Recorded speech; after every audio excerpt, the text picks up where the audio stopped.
আসসালামু আলাইকুম প্রিয় ষষ্ঠ শ্রেণীর শিক্ষার্থীরা। এই বইটা দেখে নিশ্চয়ই বুঝতে পারছো যে আমরা আজকে কি নিয়ে কথা বলবো। একদম ঠিক ধরেছো, এটা তোমাদের ইংরেজি গ্রামার বই, গ্রামার অ্যান্ড কম্পোজিশন। এটার মধ্যে তোমাদের এমন কিছু জিনিস আছে যেটা তোমরা এর আগে কখনোই পড়ো নাই। তোমরা অনেক প্রায় দীর্ঘ ৫ বছর হলো ইংরেজি পড়ছো, কিন্তু গ্রামারে তোমাদের সেইভাবে সিস্টেমেটিক্যালি পড়ানো হয়নি। যার কারণে তোমাদের কাছে এই বইটা বেশ কঠিন মনে হচ্ছে। ক্লাসে টিচার হয়তো সেভাবে বোঝাতে চেষ্টা করলেও তোমরা বুঝতে পারছো না। সুতরাং সেই জায়গা থেকে আমি মনে করছি তোমাদের এই সাবজেক্টের উপরে একটা বিস্তারিত ক্লাস নেওয়া উচিত, এবং এইখানে যেন আমরা প্রত্যেকটা অধ্যায় বা প্রত্যেকটা ইউনিট এবং প্রত্যেকটা লেসন ভালো করে পড়াতে পারি, এই বিষয়টা স্পেশালি কেয়ার করা উচিত। সেটা মাথায় রেখেই আমাদের আমাদের এই যে এই ক্লাসটা শুরু হচ্ছে, এটাতে তোমাদেরকে বেসিক কিছু জিনিস বলা হবে। মূলত ক্লাস তোমরা এই সাবজেক্টের উপরে প্রত্যেক দিন ক্লাস পাবে, অনেকগুলো ক্লাস পাবে। এই ক্লাসগুলো আমাদের এই প্লেলিস্টেই পাবে, একটার পর একটা তোমরা দেখতে পাবে। আমি চেষ্টা করব এই প্রত্যেকটা টপিক তোমাদেরকে খুব সহজ করে বুঝিয়ে দেওয়ার জন্য। এইগুলো গ্রামার, আমি জানি এগুলো তোমাদের কাছে নতুন, তারপরেও যেন খুব সহজে বুঝতে পারো সেই ব্যবস্থাটা করার চেষ্টা করব। এছাড়াও আমাদের কিন্তু ইংরেজি ফার্স্ট পার্টের উপরে নিয়মিত ক্লাস হচ্ছে, তোমরা আমাদের চ্যানেলে সেই ক্লাসগুলো দেখতে পারো। চলো আজকে যে প্রথম ক্লাসটা সেটা শুরু করা যাক। দেখো আমাদের এই ইউনিটটার নাম কি? এটা ইউনিট 1 এবং এই ইউনিটের নাম হচ্ছে parts of speech. Parts of speech কি জিনিস সেটা আগে জেনে নেই চলো। এই যে আমি তোমাদের সঙ্গে কথা বলছি, তোমাদের টিচার তোমাদের সঙ্গে ক্লাসে কথা বলে, তোমরা তোমাদের বন্ধু-বান্ধবদের সঙ্গে কথা বলো, তোমাদের বাবা-মা তোমাদের সঙ্গে কথা বলে, অর্থাৎ সারা দিন আমরা যত কথা বলি এগুলো কি বলো তো? এগুলো হচ্ছে স্পিচ, অর্থাৎ এগুলো কথা বা বক্তব্য। ঠিক আছে? আর পার্টস অফ বলতে কি বোঝায়? পার্টস অফ বলতে পার্টস মানে অংশ, অফ বলতে এর, অর্থাৎ পুরো জিনিসটা যদি তুমি খেয়াল করো তাহলে বোঝায় যে বক্তব্যের অংশ। ঠিক আছে? তাহলে পার্টস অফ স্পিচ কি জিনিস? এটার শাব্দিক অর্থ হচ্ছে বক্তব্যের অংশ। তবে আমরা সারাদিন কথা বলায় যত ধরনের শব্দ ব্যবহার করি, যত ধরনের বাক্যের মধ্যে যত ধরনের শব্দ ব্যবহার করি, এই প্রত্যেকটাই কিন্তু আমাদের পার্টস অফ স্পিচ। এই প্রত্যেকটা পার্টস অফ স্পিচ, অর্থাৎ আমরা সারাদিন যা কথা বলি তা কিন্তু শুধুমাত্র এই কয় ধরনের জিনিস ব্যবহার করে কথা বলি।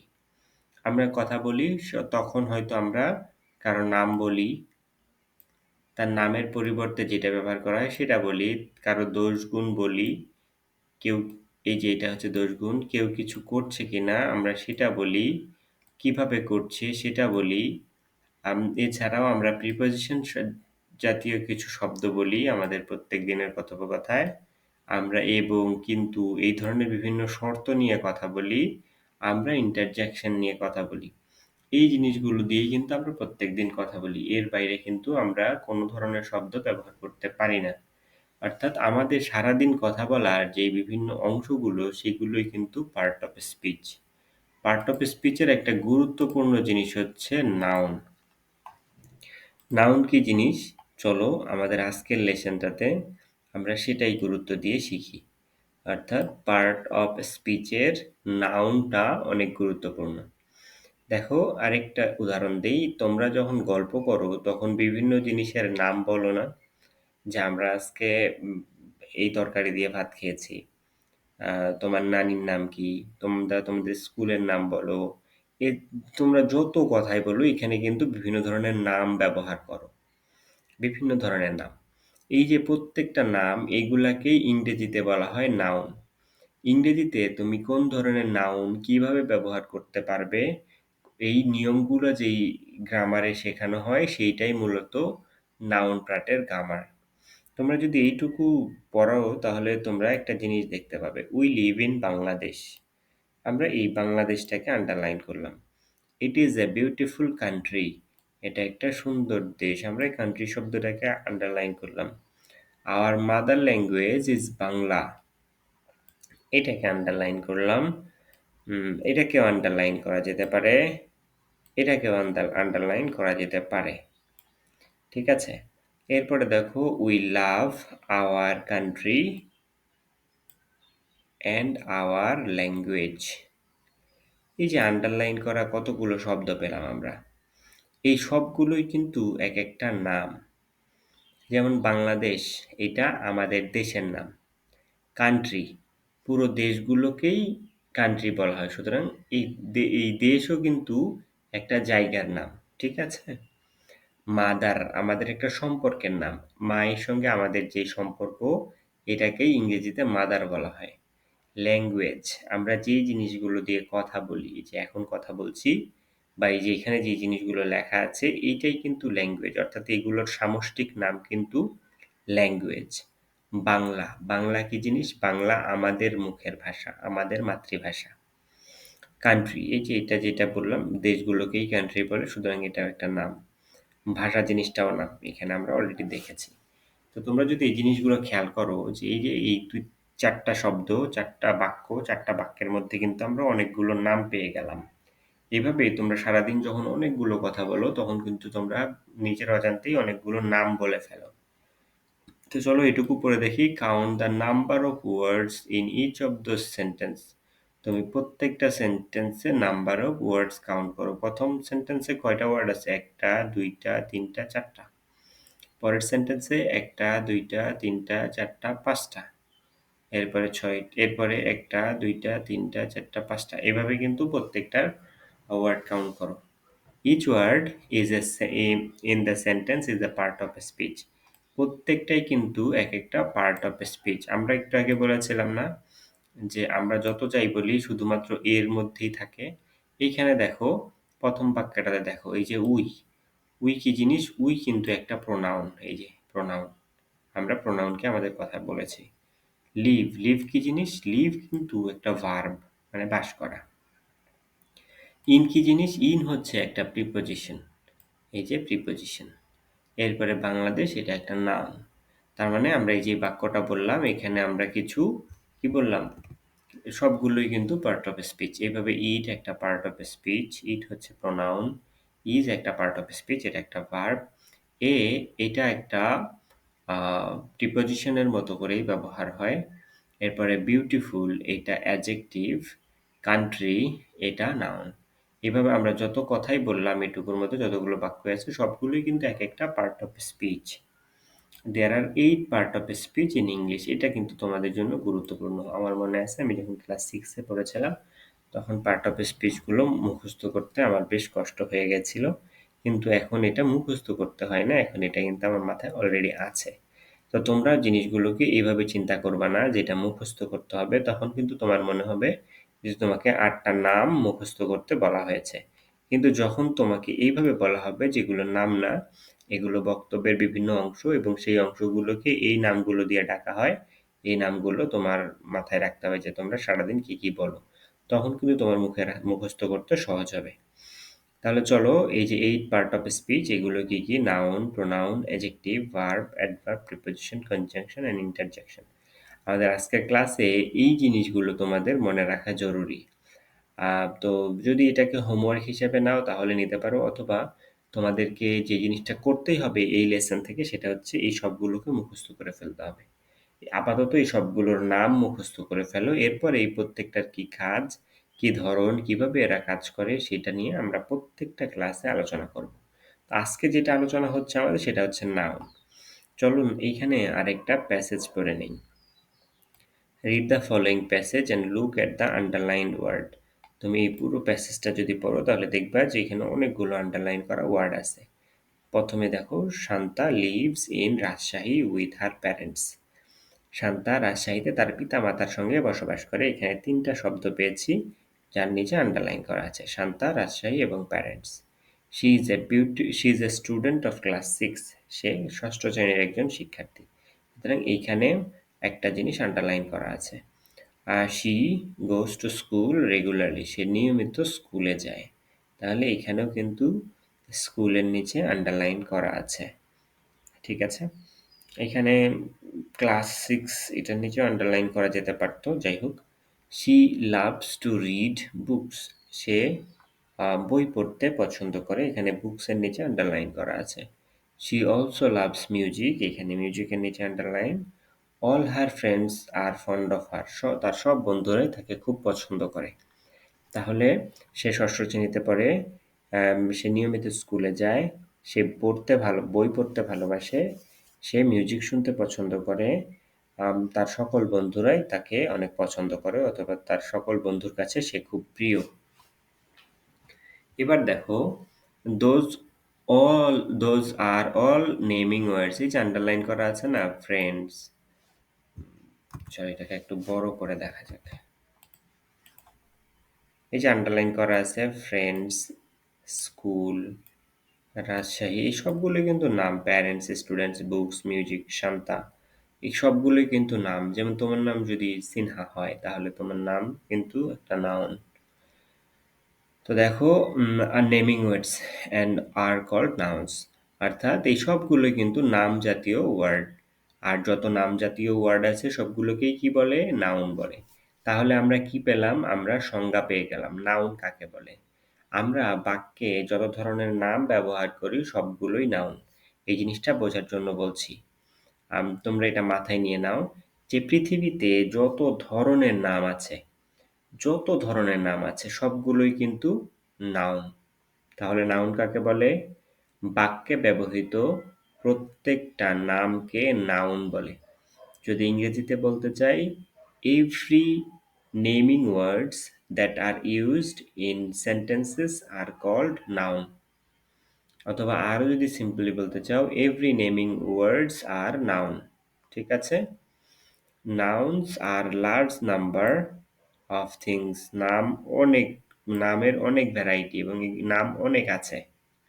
Here are some categories, কয়েকটা ক্যাটাগরি করা যেতে পারে, যেমন নেম অফ পিপল, মানুষের নাম। যদি তুমি দেখো যে উপরের বাক্যটাতে শান্তা, শান্তা কার নাম বলো তো? একজন মানুষের নাম না? সো এটা নেম অফ পিপল। এরপর দেখো নেম অফ কান্ট্রিজ, দেশের নাম, যেমন বাংলাদেশ একটা কান্ট্রি, ইন্ডিয়া একটা কান্ট্রি, মালয়েশিয়া একটা কান্ট্রি। সো এগুলো কিন্তু নেম অফ কান্ট্রিজ। এরপরে দেখো নেম অফ সিটিজ, শহরের নাম। এইখানে আমরা দেখতে পেলাম রাজশাহী একটা শহর, সুতরাং রাজশাহীর নাম আছে, তাহলে রাজশাহী একটা নেম অফ সিটিজ। এইভাবে name of food, names of fruits, বিভিন্ন ফলের নাম, বিভিন্ন খাবারের নাম, নেমস অফ ফ্লাওয়ার্স, বিভিন্ন ফুলের নাম, নেমস অফ অ্যানিমেলস, বিভিন্ন ধরনের প্রাণীর নাম, নেমস অফ কোয়ালিটিস, বিভিন্ন ধরনের গুণাবলীর নাম, নেমস অফ ইনস্টিটিউশনস, বিভিন্ন ধরনের প্রতিষ্ঠানের নাম, নেমস অফ রিলেশনস, বিভিন্ন ধরনের সম্পর্কের নাম। এই সবগুলোই কিন্তু নামের ধরন। এছাড়াও কিন্তু আরো অসংখ্য নামের ক্যাটাগরি রয়েছে, যেমন বিভিন্ন বস্তুর নাম হতে পারে, বিভিন্ন প্রযুক্তির নাম হতে পারে, বিভিন্ন গ্রহের নাম হতে পারে, বিভিন্ন মাসের নাম হতে পারে, বিভিন্ন দিনের নাম হতে পারে। এইভাবে কিন্তু প্রচুর ধরনের নাম আছে। এগুলো আমাদের মুখস্থ করতে হবে না, জাস্ট তোমাদেরকে বলে রাখা যে নামের ভ্যারাইটি অনেক। আমরা নামের বিভিন্ন যে প্রকারভেদ সেগুলো নিয়েও আলোচনা করব খুব অল্প সময়ে। ঠিক আছে? চলো, in fact there is no end of the list, এমনকি তুমি বলতে পারো এই যেখানে লিস্ট করা হয়েছে না কিছু, এই লিস্টের কোনো শেষ নেই। অসংখ্য ধরনের তুমি নাম পাবে। You can add many other things like those, এই ধরনের তুমি আরো অনেক কিছু, আমি কিন্তু অলরেডি বললাম গাছের নাম হতে পারে, বস্তুর নাম হতে পারে, প্রযুক্তির নাম হতে পারে, গ্রহের বা দিনের মাসের অনেক কিছুর নাম হতে পারে। Supply 4 nouns for each of those above categories. Also refer to the above passage. তাহলে এখন তোমাকে কি করতে হবে? এই যে এখানে অনেকগুলো ক্যাটাগরি আছে, এই ক্যাটাগরিগুলোর প্রত্যেকটার পাশে 4টা করে নাম লিখতে হবে। আমি তোমাকে একটা করে দেখাই। ধরো এখানে আমরা লিখলাম SHAN, শান্তা, জামিল, রাশেদ, সৈকত। আমরা সৈকত সম্পর্কে পড়েছি না আমাদের বইতে? আচ্ছা, সৈকত সম্ভবত আগে অন্য ক্লাসে পড়েছি, ক্লাস 5-এ পড়েছো তোমরা। আচ্ছা, একইভাবে 4টা অলরেডি হয়ে গেছে। এইভাবে তোমরা চাইলে শহরের নাম লিখতে পারো। পারো না? অবশ্যই পারো। যেমন রাজশাহী, ঢাকা,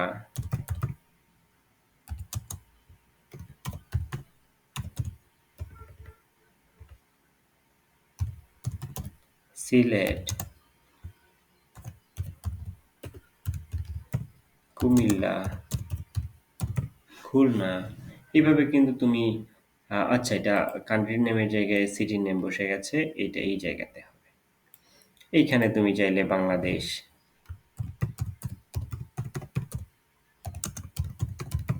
ইন্ডিয়া, নেপাল, পাকিস্তান এভাবে আরো অনেকগুলো নাম তুমি চাইলেই বসাতে পারো। তাহলে এইভাবে তুমি বিভিন্ন food, fruits, flowers, animals, qualities, institutions, relations এই ধরনের নামগুলো এখন তোমাদেরকে ইনস্টিটিউশন নিয়ে একটু কনফিউশন হতে পারে। ইনস্টিটিউশন অর্থাৎ প্রতিষ্ঠান, যেমন এই যে স্কুল একটা প্রতিষ্ঠান, হসপিটাল একটা প্রতিষ্ঠান, এরপরে আম অফিস একটা প্রতিষ্ঠান হতে পারে। এইভাবে বিভিন্ন প্রতিষ্ঠান হতে পারে। এছাড়াও রিলেশনশিপ নিয়ে তোমাদের সমস্যা হতে পারে। যেমন মাদার একটা রিলেশনশিপ, এই যে উপরে দেখো প্যারেন্টস, এটা একটা রিলেশনশিপ, পিতামাতার সম্পর্ক যেটা সেটা। এইভাবে তোমরা প্রত্যেকটা জিনিসের ৪ টা করে নাম লিখবা এবং তোমাদের যদি অন্য কোনো ক্যাটেগরি মনে হয় যে সেগুলোতে লিখতে হবে তাহলে লিখবা। তাহলে যে জিনিসটা হবে সেটা তুমি নাম আইডেন্টিফাই করতে পারবে। ওকে, এরপরে দেখো কি বলছে, say which of the underline word refers to what category of the name. আমরা অলরেডি বলে ফেলেছি। এই শান্তা কিন্তু name of people, Rajshahi name of city, parents name of relationship, parents হচ্ছে রিলেশনশিপের নাম, স্টুডেন্ট এটা নেম অফ প্রফেশন হতে পারে, এটা এখানে নেই। স্কুল নেম অফ ইনস্টিটিউশন এটা একটা প্রতিষ্ঠানের নাম। এরপরে দেখো এখানে বুকস এটা নেম অফ থিংস, বিভিন্ন এটা বস্তুর নাম। মিউজিক নেম অফ এটাকে থিংস বলতে পারো অথবা নেম অফ আর্ট বলতে পারো, একটা আর্টের নাম। ফ্রেন্ডস এটাও কিন্তু নেম অফ রিলেশনশিপ, এটাও সম্পর্কের নাম। তো এইভাবে তোমাকে বলছে যে উপরের জিনিসগুলো ক্যাটাগরাইজ করতে, আমরা কিন্তু অলরেডি ক্যাটাগরাইজ করে ফেলেছি। ঠিক আছে? এরপরে দেখো পার্ট সি তে কি বলেছে। পার্ট সি তে একটু বেশ লম্বা আছে। আচ্ছা যাই হোক, তাহলে আমরা এক কাজ করি, পার্ট সি এবং পার্ট ডি আমরা পরের ক্লাসে আলোচনা করি, তাহলে তোমাদের জন্য বুঝতে সুবিধা হবে। আপাতত এই ক্লাসের আউটকাম হচ্ছে আমরা নাম কি জিনিস সেটা বলতে শিখেছি, পার্ট অফ স্পিচ কি জিনিস সেটা শিখে ফেলেছি এবং পার্ট অফ স্পিচ কত প্রকার এটা শিখে ফেলেছি। এটা মুখস্থ করে ফেলা কিন্তু তোমাদের এই যে এই আটটা মুখস্থ করে ফেলা এখানে জরুরি। নাউন কাকে বলে এটা মুখস্থ করে ফেলা জরুরি। নাউন চিনতে পারা এটা জরুরি। এই কয়েকটা জিনিস যদি তুমি এই ক্লাস থেকে শিখে ফেলতে পারো তাহলে বলবো যে তুমি এই ক্লাস থেকে সবচেয়ে ভালো কিছু শিখতে পারলে। এখন যেটা করতে হবে তোমার এই শিক্ষাটাকে নিয়মিত প্র্যাকটিস করতে হবে। তুমি বইতে যখন পড়বা তখন মানে আইডেন্টিফাই করার চেষ্টা করবে যে এটা আসলে কি নাউন নাকি। নাউন হলে তুমি বুঝতে পারবা যে না, তুমি যদি চিনতে পারছো যে এটা নাউন তাহলে বুঝবা যে হ্যাঁ তোমার শেখাটা কমপ্লিট হচ্ছে। আমরা শুধুমাত্র পার্ট অফ স্পিচের নাউন শিখলাম। আমরা যদি এই প্রত্যেকটা জিনিসকে আইডেন্টিফাই করতে পারি, এই ৮টা জিনিসকে আইডেন্টিফাই করতে পারি, আলাদা আলাদাভাবে চিনতে পারি, তাহলে তুমি বাক্যের মধ্যে প্রত্যেকটা জিনিসকে আলাদা করতে পারবে। যেমন কাউন্ট এটা কোনো কিছু করা বোঝাচ্ছে, সুতরাং এটা একটা ভার্ব। দ্য নাম্বার এটা একটা অ্যাডজেক্টিভ। ওয়ার্ড এইটা এটার একটা নাউন হতে পারে। সেন্টেন্স এটা একটা নাউন। দোজ এটা প্রিপজিশনের মতো বসে অথবা সরি এটা হচ্ছে প্রোনাউন। অফ এটা প্রিপজিশন, ইন প্রিপজিশন। এই জিনিসগুলোকে তুমি আইডেন্টিফাই করা শিখবে আমাদের পরবর্তী ক্লাসে। আজকের ক্লাসটা এখানে শেষ করছি। আমরা পরের ক্লাসটা এই সি পার্ট থেকে শুরু করব।